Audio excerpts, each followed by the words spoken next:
Subscribe to my channel for more videos and press the bell icon for latest updates. बिस्मिल्लाहिर्रहमानिर्रहीम। अस्सलाम वालेकुम। Dear student, आज का जो हमारा टॉपिक है उसमें हमने काफ़ी सारे शॉर्ट क्वेश्चन को डिस्कस करना है। 3 आर्टिकल्स हैं। पहला आर्टिकल्स तो ये है कि प्रॉपर्टीज़ ऑफ रेस्पिरेटरी सरफेस। तो ये शॉर्ट क्वेश्चन भी आ सकता है, बाद दफ़ा इस तरह शॉर्ट क्वेश्चन आ जाता है, write the some properties of respiratory surface, या बाद दफ़ा इस तरह भी write down any 2 properties of respiratory surface. अब रेस्पिरेटरी सरफेस की जब हम बात करते हैं, ये होती क्या है? कोई भी ऐसी सरफेस जहाँ गैशियस एक्सचेंज हो रहा हो उसको हम रेस्पिरेटरी सरफेस कहते हैं। लेकिन जो हायर एनिमल्स हैं उनमें रेस्पिरेटरी सरफेस का हरगिज़ ये मतलब नहीं है। अगर हम इस ज़ुमरे में कि रेस्पिरेटरी सरफेस वो सरफेस होती है जहाँ गैशियस एक्सचेंज हो रहा है, तो हम कहेंगे जो हमारा माउथ है या हमारे नॉस्ट्रल्स हैं इसको रेस्पिरेटरी सरफेस होनी चाहिए। लेकिन जो हायर एनिमल्स हैं जिनमें ब्लड मौजूद है, ब्लड कैपिलरीज का नेटवर्क मौजूद है, तो उनके अंदर रेस्पिरेटरी सरफेस उस सरफेस को कहा जाता है कि जिसके अक्रॉस हवा से, जैसे फॉर एग्जांपल ये रेस्पिरेटरी सरफेस है, एक तरफ हवा होगी एक तरफ ब्लड होगा, तो रेस्पिरेटरी हवा से ऑक्सीजन निकल के ब्लड में जाएगी और ब्लड से कार्बन डाइऑक्साइड निकल के हवा में आएगी। तो इन शॉर्ट अगर ह्यूमंस की अगर हम बात करें तो ह्यूमंस में रेस्पिरेटरी सरफेस लंग्स के अंदर होगी, जो हम डिस्कस भी करेंगे आगे। पूरा रेस्पिरेटरी सिस्टम ऑफ ह्यूमन में जो एल्वियोलाई होते हैं, आप लोगों ने मैट्रिक में ये वर्ड सुना होगा, तो वहाँ जाके गैसेस एक्सचेंज होते हैं। यानी आप कह सकते हैं जो लंग्स हैं उनमें के अंदर जो जगह है जहाँ गैशियस एक्सचेंज हो रहा है तो उसको रेस्पिरेटरी सरफेस कहा जाएगा। तो ये 2 चीज़ें आपने मिक्सअप नहीं करनी। आमतौर पे जो ख़ास तौर पे लोअर एनिमल्स हैं तो उनके अंदर रेस्पिरेटरी सरफेस वो होती है जहाँ गैशियस एक्सचेंज हो रहा होता है between body and external environment. लेकिन जो हायर एनिमल है तो वो बॉडी के अंदर वो जगह जहाँ गैशियस एक्सचेंज होता है बिटवीन एयर एंड ब्लड। तो ये 2 चीज़ें आप लोगों ने याद रखनी है, ठीक हो गया। तो respiratory surface in animal are the main site for gaseous exchange, या गैशियस एक्सचेंज होता है। तो हायर एनिमल्स में, ठीक है, मोस्ट ऑफ द एनिमल, अगर आप बुक में देखें वर्ड इस्तेमाल किया, most of the animal should have following characters. अब ये कैरेक्टर्स सारे एनिमल के नहीं, ज्यादातर एनिमल्स के हैं, या आप कह सकते हैं जो थोड़े से एडवांस एनिमल हैं उनमें ये कैरेक्टर पाए जाते हैं। सबसे पहली प्रॉपर्टी रेस्पिरेटरी सरफेस की ये है, it should have large surface area and moisture. हमने बेस्ट रेस्पिरेटरी सरफेस वो होगी जिसमें गैशियस एक्सचेंज ज्यादा से ज्यादा होगा, ये आपने जहन में रखना है। और उस कंडीशन को अचीव करने के लिए कौन कौन सी रिक्वायरमेंट है, उसमें पहली रिक्वायरमेंट ये है कि सरफेस एरिया हमेशा क्या होना चाहिए, लार्ज होना चाहिए। ये तो सिंपल सा कॉन्सेप्ट ये है, अगर सरफेस छोटी होगी तो गैशियस एक्सचेंज कम होगा, अगर सरफेस बड़ी होगी तो गैशियस एक्सचेंज भी ज्यादा होगा। अच्छा, और वो जो सरफेस है जहां गैशियस एक्सचेंज हो रहा होगा तो उसको हमेशा मॉइस्ट होना चाहिए ताकि ऑक्सीजन आके उसमें डिसॉल्व हो और फिर डिफ्यूजन के जरिए से आगे चली जाए। और फिर जो बाहर, यानी जैसे कार्बन डाइऑक्साइड अगर ब्लड से निकल के बाहर आए तो वो फिर आगे एवोपरेट कर जाए, तो उसको मॉइस्ट होना चाहिए ताकि आसानी से, या आप कह सकते हैं डिफ्यूजन का प्रोसेस हो सके। तो respiratory surface should be extremely large, तो वो जगह जहां ब्लड और एयर के दरमियान में गैसियस एक्सचेंज होगा उसका सरफेस एरिया बहुत ज्यादा होना चाहिए, और it should be kept moist, उसको हमेशा मॉइस्ट होना चाहिए। और ये वाली जो फैसिलिटीज है, ये वाली जो प्रॉपर्टीज है, ये लंग्स में होती है, लैंड वर्टिब्रेट जो खुश्की पे रहते हैं, और गिल्स में होती है, जैसे फिशेस वगैरह में सांस लेने के गिल्स होते हैं। तो ये जो रेस्पिरेटरी सरफेस वाली प्रॉपर्टी है ये गिल्स के अंदर मौजूद होती है। अच्छा, उसके बाद थिन एपिथेलियम। तो एपिथेलियम वो जगह है, वो सरफेस है जहां से ऑक्सीजन ने निकल के ब्लड में जाना है, ऑक्सीजन और ब्लड से कार्बन डाइऑक्साइड, यानी वही जो सरफेस है उसको हम एपिथेलियम, क्योंकि वो सेल से बनी होगी, एपिथेलियम लेयर ऑफ सेल्स को भी कहा जाता है। तो वो जो लेयर ऑफ सेल्स है वो जितनी बारीक होगी क्रॉस करना उतना ही आसान होगा, क्योंकि यहाँ सेल को क्रॉस करना उस वक्त ज्यादा मुश्किल होगा जब ज्यादा से ज्यादा थिकनेस इसमें ज्यादा होगी। अगर ये काफी सारी सेल्स की थिकनेस इसमें होती तो फिर क्रॉस करना थोड़ा सा मुश्किल होगा। जैसे आमतौर पे जैसे लंग्स में अगर हम बात करें तो वो जो रेस्पिरेटरी सरफेस जहां गैसेस एक्सचेंज हो रहा है वो आमतौर पे सिर्फ 2 सेल थिक होती है और 2 सेल को छोटे मालिक्यूल को क्रॉस करना कोई ज़्यादा मुश्किल नहीं है। जैसे ऑक्सीजन छोटा मालिक्यूल है, कार्बन डाइऑक्साइड छोटा मालिक्यूल है, तो वो इजीली क्रॉस कर सकते हैं। तो थिन एपिथेलियम का फंक्शन ये है कि डिफ्यूजन के लिए जो फासला तय करना है, क्योंकि डिफ्यूजन में क्या होता है, movement of material from higher concentration to lower concentration, तो जितना फासला कम होगा उतनी ही ज़्यादा डिफ्यूजन जल्दी होगी। तो distance across the diffusion of gases has to takes place, कि वो डिस्टेंस जिसमें डिफ्यूजन ऑफ गैसेस होनी है शुड बी शॉर्ट, उसको छोटा होना चाहिए। ठीक है, in most cases epithelium that separate air and blood is 2 cell thick. तो जितने भी हमारे पास ज्यादातर वर्टिब्रेट्स हैं उनमें वो सरफेस जिसने हवा और ब्लड को अलहदा करना है वो आमतौर पे 2 सेल थिक होती है ज्यादातर। ठीक है, as a result distance for diffusion is very short, जिसका फायदा क्या होता है कि जो डिफ्यूजन के लिए डिस्टेंस होते हैं वो कम पड़ जाते हैं, छोटा हो जाते हैं। अच्छा, तो तीसरी प्रॉपर्टी क्या है, वेंटिलेशन प्रॉपरली होनी चाहिए। वेंटिलेशन का फायदा क्या है, जैसे फॉर एग्जांपल ये हमारे पास रेस्पिरेटरी सरफेस है, इधर एयर मौजूद है, इधर ब्लड मौजूद है। ठीक हो गया, हम कहते हैं कि जितना ज्यादा डिफरेंस होगा, ग्रेडियंट जितना ज्यादा होगा, जिसके लिए हमने वर्ड इस्तेमाल किया है स्टीप डिफ्यूजन ग्रेडियंट। इसका वर्ड समझिए कि एक तरफ चीज बहुत ज्यादा है और एक तरफ चीज बहुत लो है, बहुत लो है। ये बिल्कुल इसी तरह जैसे अगर सपोज पहाड़ी बिल्कुल छोटी सी हो, ठीक है, और एक पहाड़ी बहुत बड़ी ज्यादा हो, इससे भी आप कोई पत्थर लुढ़का दे नीचे की तरफ और इससे भी, तो आप खुद देखेंगे कि ज्यादा तेजी से कौन सा आता है। ठीक है, यानी इन शॉर्ट आप कह सकते हैं जितना ज्यादा डिफरेंस होगा हाइट और लोअर लेवल के दरमियान उतने ही ज्यादा मूवमेंट होगी। तो जब हमारे पास गैसेस ने जब डिफ्यूजन, क्योंकि हम ये बार बार डिस्कस कर चुके हैं, गैसेस एक्सचेंज हमेशा डिफ्यूजन के जरिए से होता है, तो हमेशा डिफ्यूजन उस वक्त ज्यादा बेहतर तरीके से होगा जब एक तरफ, जैसे मैं ऑक्सीजन की बात करता हूँ, ऑक्सीजन एयर से आनी है तो ऑक्सीजन का बहुत बड़ा लेवल हो एयर के अंदर और ब्लड के अंदर ऑक्सीजन की अमाउंट बहुत कम हो। ठीक हो गया, और कार्बन डाइऑक्साइड का लेवल बहुत ज्यादा हो और एयर के अंदर कार्बन डाइऑक्साइड का लेवल कम होना चाहिए। तो इसका फायदा क्या होगा कि जितना ज्यादा डिफ्यूजन का ग्रेडियंट, ग्रेडियंट का मतलब कि एक तरफ चीज हाई है एक तरफ चीज लो, इसको ग्रेडियंट कहते हैं। स्टीप का मतलब है कि जिस तरफ चीज हाई है तो वो बहुत ज्यादा हाई है और जिस तरफ चीज लो है तो बहुत ज्यादा लो है, इसको हम कहते हैं स्टीप ग्रेडियंट। ठीक है, तो वेंटिलेशन क्या करती है, सपोज वेंटिलेशन ना हो, वेंटिलेशन का मतलब है हवा का अंदर जाना और बाहर निकलना। तो जब हवा अंदर जाती है तो ऑक्सीजन ज्यादा लेके जाती है।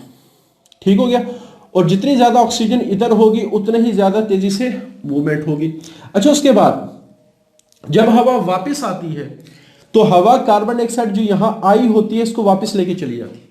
यानी आप ये समझ लें कि हवा के अंदर जाने से ऑक्सीजन का लेवल बढ़ जाएगा और ऑक्सीजन आसानी से ब्लड में चली जाएगी और हवा के वापस आने से कार्बन डाइऑक्साइड का लेवल कम हो जाएगा। तो वेंटिलेशन जरूरी है ताकि प्रॉपरली आप कह सकते हैं गैसेस एक्सचेंज होता रहे। तो ventilation maintain a steep diffusion gradient. तो वेंटिलेशन का सबसे बड़ा फायदा ये है कि इस तरफ जो एयर के अंदर कार्बन डाइऑक्साइड का लेवल कम होना चाहिए उसको मेंटेन करेगी, बहुत कम होना चाहिए, सिर्फ कम नहीं बहुत कम होना चाहिए, उसको मेंटेन करेगी। और ऑक्सीजन का लेवल इधर बहुत ज्यादा होना चाहिए, उसको मेंटेन करेगी। क्योंकि जब हवा आएगी नई ऑक्सीजन लेके आएगी तो यहाँ ऑक्सीजन का लेवल बहुत ज्यादा बढ़ जाएगा और जब यहाँ से हवा वापस जाएगी तो कार्बन डाइऑक्साइड को लेके जाएगी, इस वजह से यहाँ कार्बन डाइऑक्साइड का लेवल बहुत कम हो जाए। तो वेंटिलेशन जरूरी है ताकि यहां ऑक्सीजन ज्यादा मिकदार में रहे और कार्बन डाइऑक्साइड यहां कम मिकदार में रहे। तो यही मतलब है ventilation maintain a steep diffusion gradient. There is big difference of gases at 2 point which bring diffusion. तो वो जो सरफेस है जहां से डिफ्यूजन होनी है वहां बिग डिफरेंस होना चाहिए। तो स्टीप और बिग मतलब एक ही है। अच्छा, उसके बाद कैपिलरी नेटवर्क का क्या फायदा है। अभी हमने सिर्फ एयर की बात की, तो कैपिलरी नेटवर्क दूसरी तरफ डिफ्यूजन को ग्रेडियंट को मेंटेन करने में हेल्प करता है। कैसे, जैसे फॉर एग्जांपल ये हमारे पास रेस्पिरेटरी सरफेस है, अगर ब्लड कैपिलरी ज्यादा होने का मतलब ये है कि यहां ब्लड ज्यादा आएगा। ठीक हो गया। अगर एक ब्लड कैपिलरी ब्लड कम आएगा, अगर 10 है तो और ज्यादा आएगा, अगर 50 है तो और ज्यादा, अगर 50,000 है तो और ज्यादा आएगा। तो जितनी ज्यादा ब्लड वाली साइड पे ब्लड कैपिलरीज होंगी उतने ही ज्यादा ब्लड आएगा। इसका फायदा क्या हो, ये डिफ्यूजन के ग्रेडियंट को मेंटेन करने में कैसे हेल्प करते हैं। जैसे फॉर एग्जांपल इस वाली साइड पे हमने ऑक्सीजन को बहुत कम रखना है और कार्बन डाइऑक्साइड को बहुत ज्यादा रखना है। जब ऑक्सीजन यहां से जा रही होती है तो यहां ऑक्सीजन का लेवल इस तरफ बढ़ना शुरू हो जाता है। जब डिफरेंस कम होगा तो मूवमेंट स्लो हो जाती है।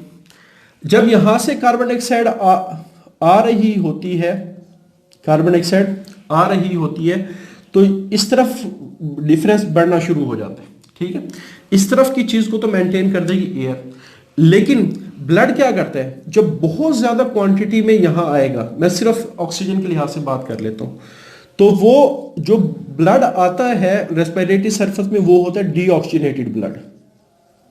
क्या होता है कि उसके अंदर ऑक्सीजन कम होती है। तो यहां क्राइटेरिया पूरा हो गया। जब यहां आता है तो इसमें ऑक्सीजन ऐड होना शुरू हो जाती है और यहां से जितना ज्यादा ब्लड ऑक्सीजन लेके जाएगा उतनी ही अमाउंट दोबारा यहां क्या हो जाएगी, कम होगी।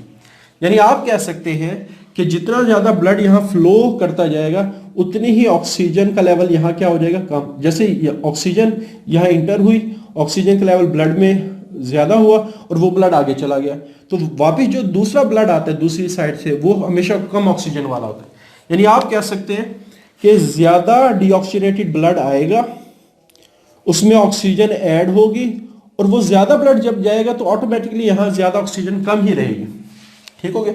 तो इस वजह से कहा जाता है कि जितना ज्यादा कैपिलरी नेटवर्क होगा वो उतनी ही ज्यादा ऑक्सीजन को यहां से लेके बॉडी में जाएगा और जितनी ज्यादा ऑक्सीजन बॉडी में जाएगी उतनी ही यहां क्या हो जाएगी, ऑक्सीजन कम हो जाएगी। ये इन शॉर्ट कार्बन डाइऑक्साइड के हवाले से भी अगर हम बात करें, ज्यादा ब्लड आएगा ज्यादा कार्बन डाइऑक्साइड यहां होगी तो ज्यादा तेजी से एयर के अंदर कार्बन डाइऑक्साइड जाएगी। इन शॉर्ट ये जो दोनों फैक्टर है एक दूसरे से इंटर रिलेटेड है, जिन दोनों का फंक्शन ये है कि इन्होंने डिफ्यूजन के लिए ग्रेडियंट को मेंटेन रखना है कि ब्लड ने यहाँ ऑक्सीजन को कम रखना है, कार्बन डाइऑक्साइड को ज्यादा रखना है, एयर ने इस तरफ ऑक्सीजन को ज्यादा रखना है, कार्बन डाइऑक्साइड को कम रखना है। तो respiratory surface should have extensive network of capillaries through which blood flow with adequate, बहुत स्पीड से जाना चाहिए ताकि ज्यादा से ज्यादा ऑक्सीजन को लेके वो बॉडी में जाता जाए और बॉडी से ज्यादा कार्बन डाइऑक्साइड को लेके यहां आता जाए। In this way steep gradient of diffusion is maintain. तो ये भी वो तरीका है जिसके जरिए से स्टीप ग्रेडियंट मेंटेन किया। यानी अगर आप इन शॉर्ट अगर क्वेश्चन आ जाए कि रेस्पिरेटरी सरफेस के अक्रॉस स्टीप डिफ्यूजन ग्रेडियंट कैसे मेंटेन किया जाता है, तो इसके ये दो बड़े फैक्टर हैं। तो ये दो क्वेश्चन है जिनका आंसर आप लोग कर सकते हैं। जी, अब हम प्रॉपरली उन ऑर्गेनिज्म को डिस्कस करेंगे जिनके अंदर रेस्पिरेशन हमने डिस्कस करनी। अच्छा, हाइड्रा की अगर हम बॉडी देखें तो ये डिप्लोब्लास्टिक एनिमल है, जो चैप्टर नंबर 10 में ये बातें डिस्कस हुई हैं।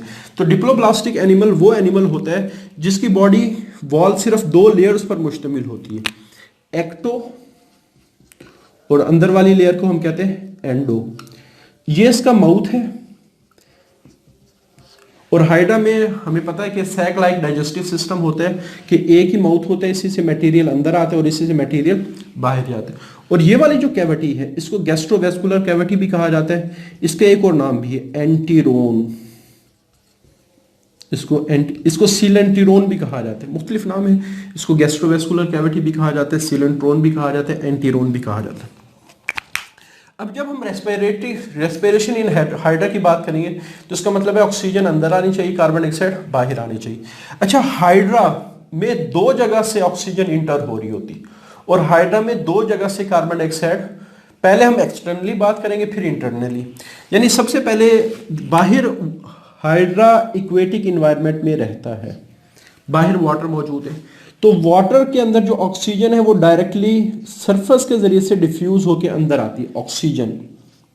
ठीक हो गया। और जो कार्बन डाइऑक्साइड है वो डायरेक्टली सरफेस से पानी में जाती है। ठीक है। अच्छा, यहाँ जितने भी एनिमल है उनमें नाइट्रोजीनियस वेस्ट, खासतौर पे अमोनिया प्रोड्यूस होता है जब अमाइनो एसिड वगैरह का मेटाबॉलिज्म होता है, तो वो भी जनरल बॉडी सरफेस के जरिए से बाहर आता है। तो एक तरीका तो ये है कि हाइड्रा की जो जनरल बॉडी सरफेस पानी के साथ इन कांटेक्ट है, वहीं से गैशियस एक्सचेंज हो रहा हो। तो हाइड्रा के अंदर कोई प्रॉपर रेस्पिरेटरी ऑर्गन नहीं होता, सरफेस के जरिए से ये सारा काम हो रहा होता है। इनटेक ऑफ ऑक्सीजन और removal of carbon dioxide through entire general surface in contact with water. तो वो बॉडी के सरफेस जो पानी के साथ इन कांटेक्ट है, तो वहीं से गैशियस एक्सचेंज हो रहा है। लेकिन दूसरी साइड पे जो पानी माउथ के जरिए से अंदर आता है, फूड लेके अंदर आता है, और फिर जब डाइजेशन हो जाती है और वेस्ट मटेरियल को यहीं से बाहर निकालता है, ठीक है, तो वो उस जो अंदर आया है एंटीरोन के अंदर, वो भी ऑक्सीजन देता है अंदर वाली दीवार को। इसको हम कहते हैं ये इंटरनल लाइनिंग है, जो अंदर वाली लाइन है, और यहां से कार्बन डाइऑक्साइड भी बाहर आती है और इस पानी में जाती है, और अमोनिया भी इस पानी में जाता है। और जब ये पानी वापस इस माउथ से बाहर निकलेगा तो ये कार्बन डाइऑक्साइड और अमोनिया को लेके बाहर निकले। यानी दूसरा इंटरनली अगर हम बात करें तो exchange of oxygen in and carbon dioxide out also occur in the cells lining of the digestive cavity. तो जो एंटीरोन है इसको डाइजेस्टिव कैविटी कहा जाता है क्योंकि यहाँ डाइजेशन होती है, जिसको एंटीरोन। तो सरफेस लाइनिंग ऑफ एंटीरोन, तो एंटीरोन ये वाली जो कैविटी है, इसकी जो लाइन है, सरफेस लाइन है, इसके जरिए से भी गैशियस एक्सचेंज होते हैं। इस वजह से इसको हम कहते हैं it is efficient respiratory surface. तो ये रेस्पिरेटरी, यानी आप कह सकते हैं हाइड्रा में बाहर वाली सरफेस भी रेस्पिरेटरी सरफेस है और जो एंटीरोन की सरफेस है वो भी रेस्पिरेटरी सरफेस है। तो हाइड्रा में दो तरह से गैशियस एक्सचेंज होता है, एक्सटर्नली भी इंटरनली भी, ठीक है। उसके बाद एक बहुत ही important organism, earth, respiration in earth form. अच्छा, अगर देखा जाए हाइड्रा में बड़ा सिंपल सी बॉडी होती है, अर्थ फॉर्म की बॉडी थोड़ी सी कॉम्प्लेक्स है, लेकिन देखा जाए तो यहाँ भी they have no respiratory organs. तो यहाँ भी जो स्किन है उसी के जरिए से सारा गैशियस एक्सचेंज हो रहा होता है। तो मोर कॉम्प्लेक्स देन हाइड्रा। तो हाइड्रा की जो अर्थ फॉर्म की जो बॉडी है वो हाइड्रा से थोड़ी सी कॉम्प्लेक्स है, येट नो हैव रेस्पिरेटरी, लेकिन इसके बावजूद इसके पास कोई रेस्पिरेटरी सिस्टम नहीं है। Exchange occur through the skin, skin के जरिए से एक्सचेंज। अच्छा, जब हमने रेस्पिरेटरी सरफेस की कैरेक्टरिस्टिक बयान की तो हमने कहा था जो रेस्पिरेटरी सरफेस है वो हमेशा मॉइस्ट होनी चाहिए। अच्छा, इस केस में तो आमतौर पे चूंकि पानी ही बाहर होता है इस वजह से मॉइस्ट करने की ज़्यादा ज़रूरत नहीं होती, लेकिन ये चूंकि ज़्यादातर लैंड ऑर्गेनिज्म यानी ज़्यादातर आप कह सकते हैं ड्राई या वेट एनवायरनमेंट में रहते हैं, तो इनकी सरफेस को हमेशा वेट होना चाहिए। तो जो स्किन के जरिए से गैशियस एक्सचेंज होता है, तो स्किन को वेट कैसे रखा जाता है? अच्छा, स्किन की पहली प्रॉपर्टी तो ये है कि इसमें ब्लड कैपिलरीज बहुत ज़्यादा होती है, जो हमने रेस्पिरेटरी सरफेस की कैरेक्टरिस्टिक पढ़ी। दूसरे, इसको मॉइस्ट रखा जाता है। अब मॉइस्ट रखने के दो तरीके हैं। एक तो उसकी जो स्किन की लेयर्स हैं उनमें म्यूकस ग्लैंड होते हैं जो म्यूकस को बाहर निकाल रहे होते हैं, और दूसरा सेलोमिक फ्लूइड थ्रू डॉर्सल पोर्स। एक्सोडिंग का मतलब होता है बाहर निकलना है, तो इसमें जो सेलोमिक फ्लूइड है वो डॉर्सल पोर के जरिए से बाहर निकल रहा होता है। इसका क्या मतलब है, इसको हम देख लेते हैं। जैसे मैं कहता हूँ ये अर्थवॉर्म हमारा है, इसकी बॉडी सेगमेंटेड होती है। सेगमेंटेड से क्या मुराद है कि छोटे छोटे टुकड़ों से मिलकर बनी है, और अंदर इसकी जो खाली जगह है हर सेगमेंट के उसको सिलोम कहा जाता है। डिटेल इसकी चैप्टर नंबर 10 में मौजूद है, ठीक हो गया। तो हम इसका एक सेगमेंट ले लेते हैं, तो इस सिलोम के अंदर जो फ्लूइड भरा होता है इसे सिलोमिक फ्लूइड कहा जाता है। और जो ऊपर वाली साइड हमेशा होती है वो ऑर्गेनिज्म जिसमें वर्टिब्रल कॉलम नहीं होता, ठीक हो गया, तो उनकी जो हमेशा ऊपर वाली सरफेस होती है वो डॉर्सल होती है, और नीचे वाली सरफेस हमेशा क्या होती है, वेंट्रल होती है, ठीक हो गया। तो ऊपर वाली सरफेस क्या होगी, डॉर्सल होगी। अभी हमने बात की कि डॉर्सल सरफेस के ऊपर पोर्स होते हैं, जैसे मैंने यहाँ एक ये पोर ड्रा किया, एक ये। तो अंदर का जो सिलोमिक फ्लूइड है वो मुसलसल इन पोर्स के जरिए से बाहर निकल रहा होता है, जिसकी वजह से जो सरफेस है वो मॉइस्ट हो जाती है। एक मॉइस्ट सरफेस की रीजन ये है कि जो डॉर्सल सरफेस पे पोर है उससे एक्सुडेशन ऑफ सिलोमिक फ्लूइड हो रही होती है, कि सिलोमिक फ्लूइड बाहर निकल रहा होता है। एक ये सिलोमिक फ्लूइड एक्सुडिंग, जो सिलोमिक फ्लूइड है वो एक्सुडिंग बाहर निकल रहा होता है थ्रू द डॉर्स। और दूसरा ये जो ग्रीन कलर के मैंने ड्रा किए हैं ये म्यूकस ग्लैंड होते हैं, ये भी म्यूकस खारिज कर रहे होते हैं। यानी एक क्वेश्चन आ सकता है कि how skin in the earthworm kept moist, कि हमेशा अर्थवर्म की जो स्किन है उसको मॉइस्ट कैसे रखा जाए। तो दो लॉजिक होगी, म्यूकस सिक्रेटिंग ग्लैंड जो एपिडर्मिस में होते हैं, जो स्किन के नीचे होते हैं, और दूसरा सेलोमिक फ्लूइड जो डॉर्सल पोर के जरिए से बाहर निकल रहे हैं। तो अगर हम इस प्रोसेस को डिस्कस करें कि ये काम कैसे करते हैं, सबसे पहले ऑक्सीजन आती है, वो इस वेट सरफेस के अंदर डिसॉल्व हो जाती है, पहला काम। अच्छा, हमेशा ये बात भी चैप्टर नंबर 10 में मौजूद है कि जैसे ये मैंने ब्लैक कलर की लेयर, ये तो है एपिडर्मस, इसको तो हम कहेंगे ये एपिडर्मस है, और जो मैंने ब्लू कलर की ड्रा की है ये क्यूटिकल है, आमतौर पे काइटिन से मिलके बनी होती है, पॉलीसेकेराइड से मिलके बनी होती है, जो इसके पानी को बहुत ज़्यादा बाहर निकलने नहीं देती। यानी इसका फंक्शन ये है कि ये डिहाइड्रेशन से हिफाजत करती है ओवरऑल बॉडी की। ठीक, तो ये पोर यहाँ मैंने बड़े बड़े ड्रा किए, वैसे होते बहुत छोटे छोटे हैं। ठीक है, इसमें से पानी लीक कर सकते हैं, मुकम्मल पानी नहीं निकल सकता। तो क्यूटिकल का फंक्शन में ज़्यादातर होता है कि पानी को बाहर निकलने नहीं देती है ज़्यादा। तो ऑक्सीजन आके वेट सरफेस पे डिसॉल्व होगी। तो पहला पॉइंट आपने याद रखना है, oxygen dissolve on wet surface. फिर उसके बाद ये जो ऑक्सीजन है ये क्यूटिकल को भी क्रॉस करती है और ऑक्सीजन को भी क्रॉस करके, सॉरी, एपिडर्मस को भी क्रॉस करता है। एपिडर्मस के नीचे बहुत सारी ब्लड वेसल्स हैं। ठीक है, यहां तो मैंने एक ही ड्रा की है। तो ये ऑक्सीजन इस ब्लड के अंदर आ जाती है, और जो ही आती है तो ये वहां हीमोग्लोबिन Hb के साथ मिलके ऑक्सीजन HbO2 बनाती है। इसको हम कहते हैं ऑक्सी हीमोग्लोबिन। यानी हुआ क्या है, oxygen dissolve on wet surface के, ऑक्सीजन यहाँ डिसॉल्व, उसके बाद क्यूटिकल को क्रॉस किया, उसने एपिडर्मस को क्रॉस किया, और जो हीमोग्लोबिन है उसके साथ जाके बाइंड करके ऑक्सी हीमोग्लोबिन बन गया। अच्छा, जब ये ब्लड जब सर्कुलेट मुसलसल कर रहा होता है, इसके सर्कुलेशन को भी हम चैप्टर 14 में डिस्कस करेंगे। तो ये ब्लड जब मूव करके आता है टिश्यू के पास, ठीक है, तो ब्लड कभी भी टिश्यू के पास यानी इन कांटेक्ट नहीं होता, इन कांटेक्ट उसको टच नहीं करता। ब्लड हमेशा ब्लड वेसल में रहता है। ये बात आप लोगों ने अच्छी तरह याद रखनी है। जो अर्थवर्म है इसमें क्लोज सर्कुलेटरी सिस्टम होता है। क्लोज सर्कुलेटरी सिस्टम का मतलब है जिसका ब्लड हमेशा ब्लड वेसल में रहे, वो बाहर निकल के ना आए ब्लड वेसल से। ठीक है, सर्कुलेट करता रहता है लेकिन खून की नालियों में ही सर्कुलेट करता रहे। तो जो ही ये ब्लड टिश्यू के करीब पहुंचेगा तो यहां से ऑक्सीजन निकल के टिश्यू में आना शुरू हो जाएगी। ठीक हो, तो ये याद रखेंगे आप लोग कि अर्थवर्म में ब्लड कभी भी सेल के पास नहीं आता, वो हमेशा ब्लड वेसल में रहता है। बस ये होता है कि वहां से ऑक्सीजन निकल के सेल के पास आती है। ठीक है, और सेल में जो कार्बन डाइऑक्साइड प्रोड्यूस होती है वो फिर यहां से क्रॉस करके ब्लड में शामिल हो जाती है। अच्छा, फिर एक और पॉइंट, जो ऑक्सीजन है वो Hb के साथ बाइंड करके ऑक्सी हीमोग्लोबिन बना और टिश्यू तक आई, लेकिन जो कार्बन डाइऑक्साइड है ये प्लाज्मा के जरिए से जाती है, क्योंकि ब्लड में ब्लड सेल्स होते हैं, प्लाज्मा होते हैं, तो कार्बन डाइऑक्साइड प्लाज्मा के जरिए से जाती है।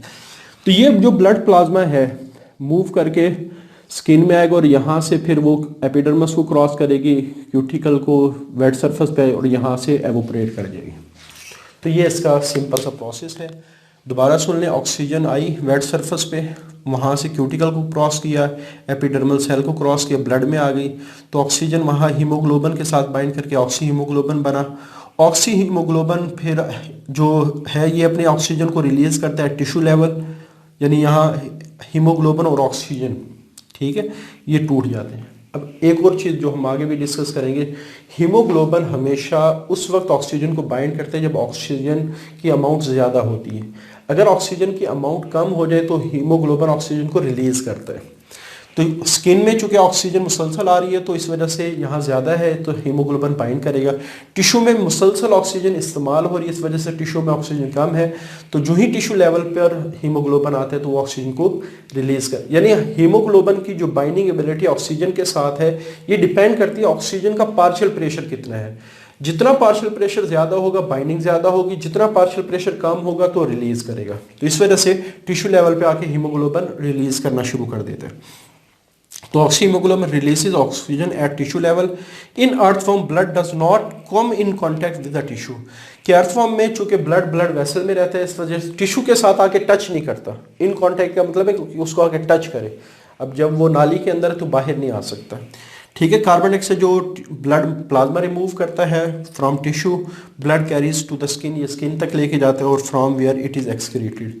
तो ये अलहदा से पूछ लिया जाता है, write down the process of gaseous exchange in earth form. तो यहाँ दो बड़े इंपॉर्टेंट शॉर्ट क्वेश्चन बन सकते हैं कि स्किन को केप्ट मॉइस्ट कैसे रखा जाता है, और यहाँ आप कह सकते हैं प्रोसेस कैसे हो रहा है। Hydra as it is short question है।